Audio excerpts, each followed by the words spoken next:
only thing hotter than the weather outside, the takes coming from this desk. Greetings, everyone, and welcome to another episode of Leading the Charge. Matt Bové, Dom Tibbetts. Dom had a well-earned vacation over the weekend. He was camping. He was enjoying himself. I was in Orchard Park, which is weird, covering the NHL draft. So the Sabres use the Bills draft war room. So that's where I was. You were just trying to get a good seat for when Bills season starts. Exactly. I was tailgating. I was getting out ahead of it. So the Sabres had their first round. Well, the NHL had the first round on Friday. Yeah. Sabres had 2 picks.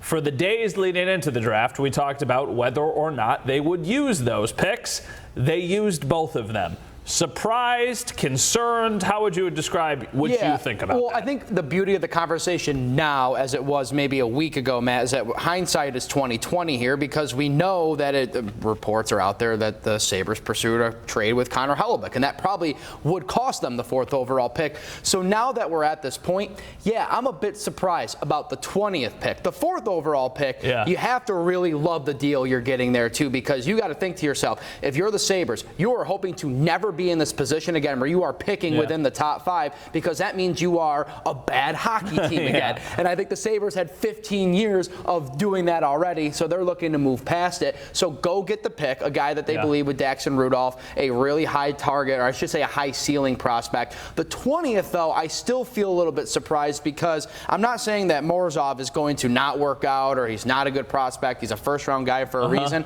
But I also think, what could have been there had they tried to move the 20th overall? And I'm assuming they probably did try and move it. Basically, I like the way you described it. They had 2 first-round picks, and they kind of did the opposites for the picks.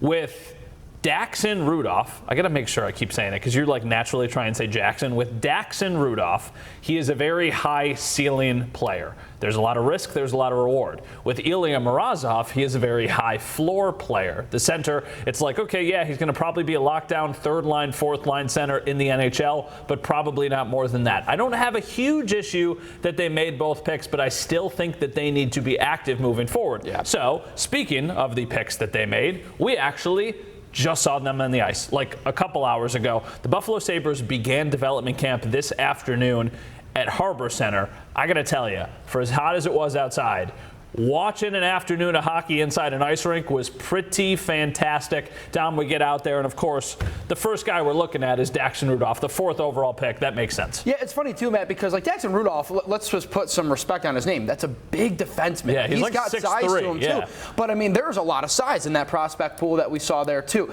But I think the speed, that size, the skill. I know you're looking at a video Dom, he just missed that shot. Don't worry about it. He made plenty other than my camera just happened to not be rolling on. But this is a guy where I think the ceiling is high. I think the floor is at a good point to where he is a guy who's 17, entering his first year of NCAA play when he goes to Denver next year. But he was in Buffalo the entire weekend, getting acclimated with his new community. And he's really excited to kind of start proving to people that, it might only be a couple years until you start hearing my name a little bit more.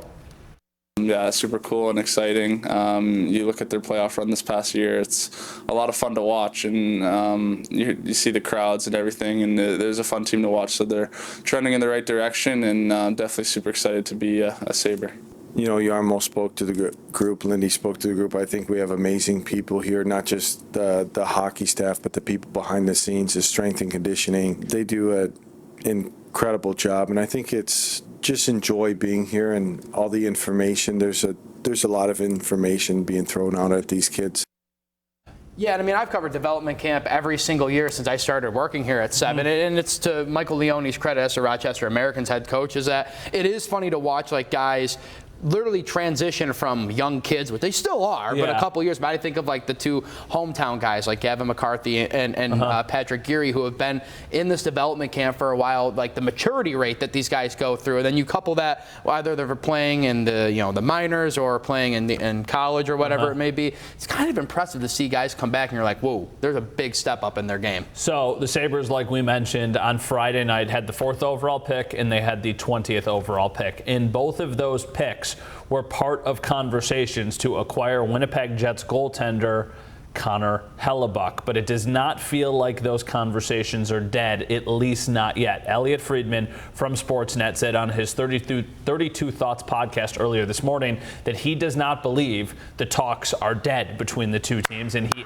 also said that Connor Hellebuck, who has trade protection, would be willing to accept a trade to Buffalo. So it sounds like if they could get something done, there is a chance Connor Hellebuck could be traded to the Sabres, because that no trade clause is usually, when you're talking about the Sabres, the biggest hurdle. It doesn't feel like that's the case.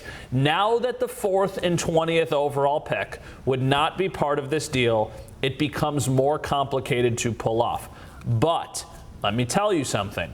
Sabres goaltender Ukko-Pekka Luukkonen, who we think would be part of this deal, he gets on July 1st trade protection, where he has a list of teams that if he can submit, he can reject a trade to. Yeah. That's why I think this needs to be top of mind these next couple days, because I feel like if something's going to get done, it would happen today or tomorrow before that July 1st deadline. So we shall see. Would you like it if you're the Sabres? Yeah.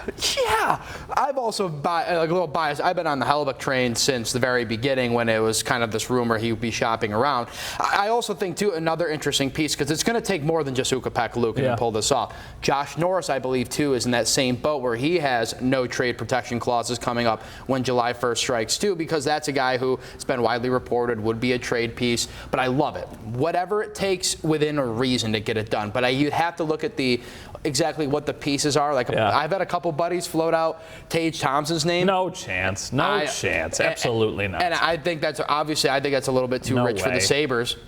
But that's probably what the Winnipeg Jets. It's clear that the Jets did not want picks. They did not want prospects. They want guys that they feel like can come in and start playing on their NHL roster right now to fill in the gap. Which is stupid. Sure. They should be rebuilding. Sure. And I'm sure the Winnipeg people watching the show right now are angry at you. Yeah. But you know what? Deal with it. I don't know. I just it's clear they want guys who are ready to play, and I just don't think the Sabres are in a position where they're willing to give up their entire house, the thing that they have built over the past couple of years, just to go get a bona fide guy. I don't know. We're friends, right? Yeah. Okay. Can I put you on the spot? Sure. This could be funny, and I'm not trying to be mean, but it could be funny. Spell Hellebuck. Helleyb. No. H-E-L. No, hold on. H-E-L-L-E-B-U-Y-C-K. Well done. All right, you got it. That's tough. That, honestly, the best part about the Sabres not having a deal for Connor Hellebuck is that we still do not need to learn how to spell Connor Hellebuck, because it is very, very tricky. We learned Ukko-Pekka Luukkonen. That's a good point, but that's always 2 U's and 2 K's. That's easy to figure out. That's impressive. One other Sabres move from today. The team has signed Beck Malenstein. I know that the streets were fired up about this one. It's a 6-year. The streets are Brad. The streets are Brad. Yeah. 6-year deal, just under $3 million a year for Beck Malenstein. I like the player. I think it's a little crazy to give a bottom 6 forward a 6-year contract, but they really like what he does on and off the ice. Are you happy the Malin goat is here to stay? Heart and soul kind of guy, puts his body on the line, creates an identity in the fourth line. And I think the term over the next couple of years, I was looking at Puckpedia for just kind of like the contract projection on this. It's a good deal for the Sabres. And somebody that Jarmo Kekalainen, when he spoke to us earlier last week, Matt said he really wanted to keep back. Yeah, they wanted to keep Beck Malenstein. They wanted to keep Zach Benson. Mission accomplished with both of those players. Once again, NHL free agency begins on Wednesday at noon. There will be moves. The Sabres are going to have to do something. They also did extend qualifying offers today to Peyton Krebs and Olin Zellweger. So we'll see where that goes. All right, coming up on the other side of the break. Last Monday on this show, we prepped you for the ribbon cutting of the new Highmark Stadium. Tonight, we're taking you inside on the other side of Leading the Charge.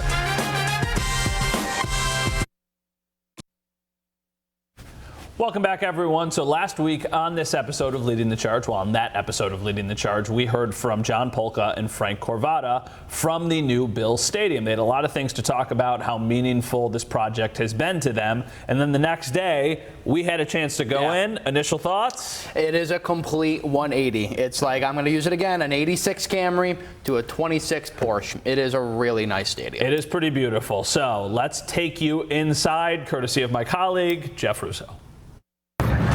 Good morning, folks. Billy Buffalo, all decked out to help unveil the new Highmark Stadium. 7 News giving an inside look at the new $2.1 billion home of the Buffalo Bills. Here on the main concourse level, one thing you immediately notice is just how wide open this area is. So if you're here to get some food or a beverage before the game or maybe at halftime, you're only steps away from all of the action. So as our fans walk into the facility, there's nothing stopping them from seeing and hearing and feeling the energy and excitement. So this is the 716 Club. This is an area for club seat holders, 6,000 seats between this floor and the one above, with access and views right to the field. That thing continues with a huge lounge as well for suite holders known as the M&T Club. This area will also be used and available for external events for everything from meetings to weddings. This is the lounge area for all of the suites. So there are 2 levels of suites, the level that we're on, one above us.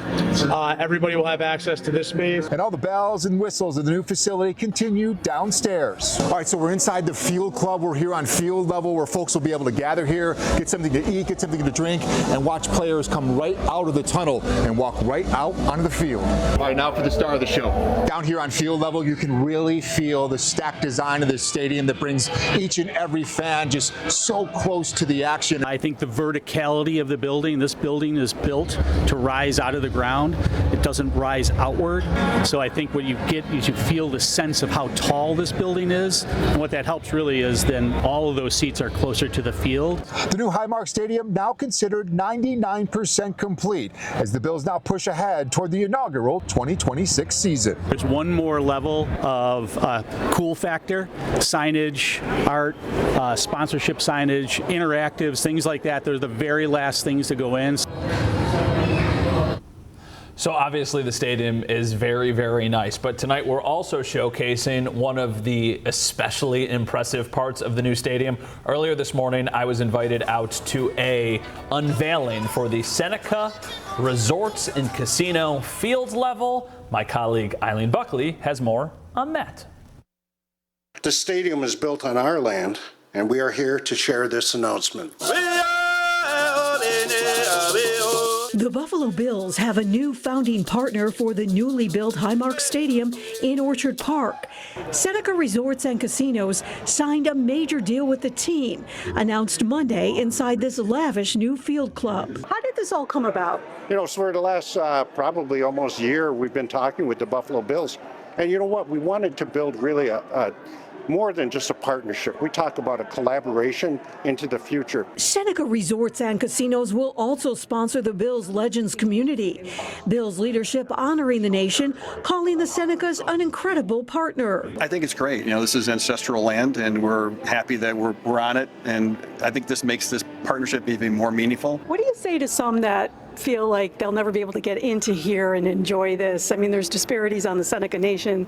There's disparities throughout our community. What do you say to those folks who might be critical of that? Yeah, I think we're going to try to get people in there as much as possible. You know, we have a number of events lined up. If we can find things that are more public facing that people can be a part of, we're going to keep striving to do that. This VIP club sits at field level at the stadium, but in the works for the 300 level, a new art installation will be created to highlight the Seneca's past and present. And the main thing that I wanted people to understand was just how vital and thriving we are as a people today. And one of the younger members of the Seneca Nation tells me, as a member and a Buffalo Bills fan, he's very proud to see his heritage promoted here in the new stadium. I think it's awesome that everyone came out here to represent our culture and let everyone know that we're still here as a people and as a nation. Eileen Buckley, 7 News, Orchard Park.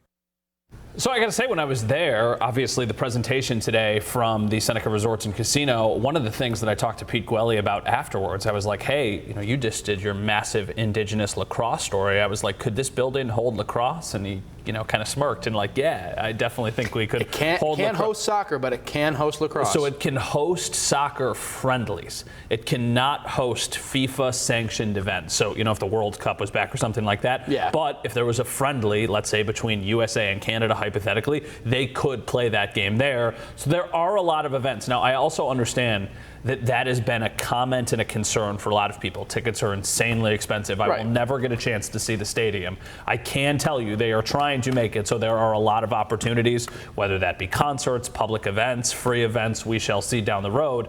The stadium is remarkable. I mean, we've been fortunate to be there a couple times. We've got some video we can show you. Just what was the thing that stood out the most to you? Yeah, I mean, because you were just showing the video, and at the time the Seneca Nations had named the. Oh, we forgot about this too. Yeah, the new statues did go in today. Oh, I was there as I was driving back. I saw those statues were there. Oh yeah, they're big. It's like a yacht. It is like legitimately a yacht that's just happening in front of the stadium. So yeah, I'm glad we could show you the video. Good. The big ones that are going in, so like the dad and the mom, the calf went in last week.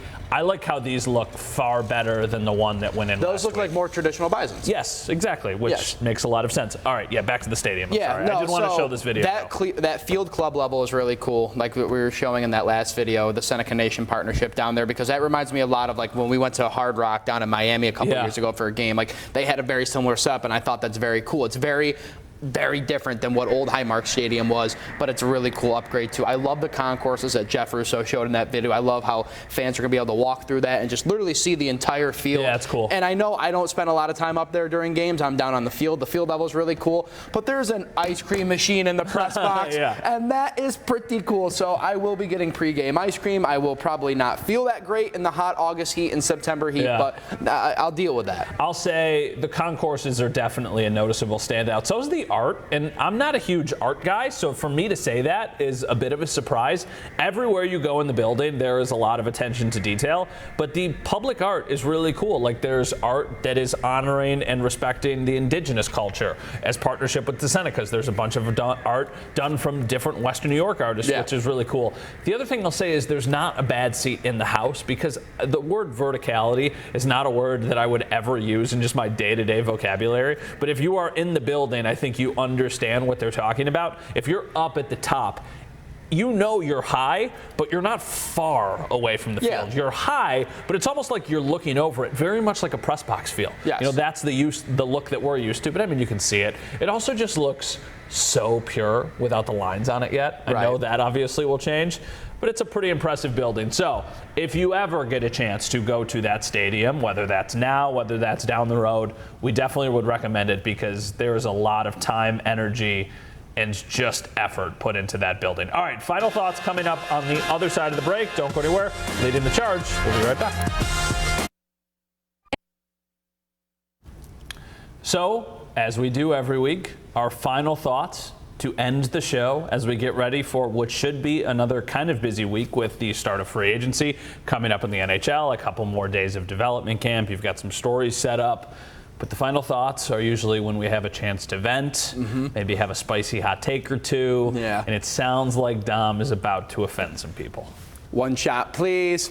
Hi, everybody. So like Matt alluded to earlier in the show, I went down to the Poconos with some friends for a camping trip. It's a yearly trip we do with my friends, all from high school. It's a really cool thing. I'm sure many of you guys do this. Now, I've gone down into Pennsylvania, the Poconos, Philly, Pittsburgh, all these places. And the one thing, and this is not to say I don't love Western New York and Buffalo, I do, regardless of however you might interpret what I'm about to say. But Wawa and Sheetz are all over the place down there, and let me tell you, it is a crime that the state of New York does not have Sheetz or a Wawa there. When you need a place of comfort, a sanctuary, when you've maybe, I don't know, left a Bills game and you had too many, or you wake up and you had too many the night before, or you just need a comfort meal after a really long day at work. Do you know what should be waiting for you? A Wawa tortilla wrap or tortilla crunch, whatever they're called, or some Sheetz mozzarella sticks, a homemade milkshake from Sheetz, or a Mocha Cafe cappuccino swirl from Wawa.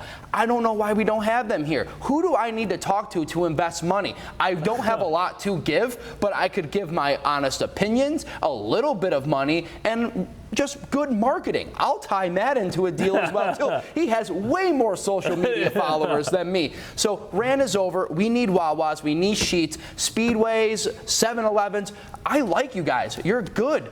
You're good at slushies. You're good at everything else. But we need more options. I need a Wawa, and I need a Sheetz like the Buffalo Bills need a Super Bowl. Okay, first off, We don't have those things, and I would agree that that would be nice if we had them, but we also don't have them because we have great local restaurants and establishments where you can get your fix if you do have had a little bit too much fun the night prior. One of each would be fine. All right, where's my one shot? Jarmo Kekalainen needs to do something big. Okay? Flat out, simple. Traded Bo Byram last week, got a good return. Alex Tuck gets traded his rights last week. He's off to Washington. Those are two very, very big departures. I am not saying that I do not like those moves. What I'm saying is the Buffalo Sabres roster right now is notably worse than the Buffalo Sabres roster was at this point last week. For a team that finally ended the playoff drought, you cannot be running it back with just saying, hey, well, the kids are here and they're going to take a big step and we're going to be good. There is still plenty of time. There is no reason to panic, but Jarmo Kekalainen needs to improve this roster right now, sometime in the next couple weeks, or else I'm worried the Sabres are going to take a step back. We shall see. He's talking about Wawa.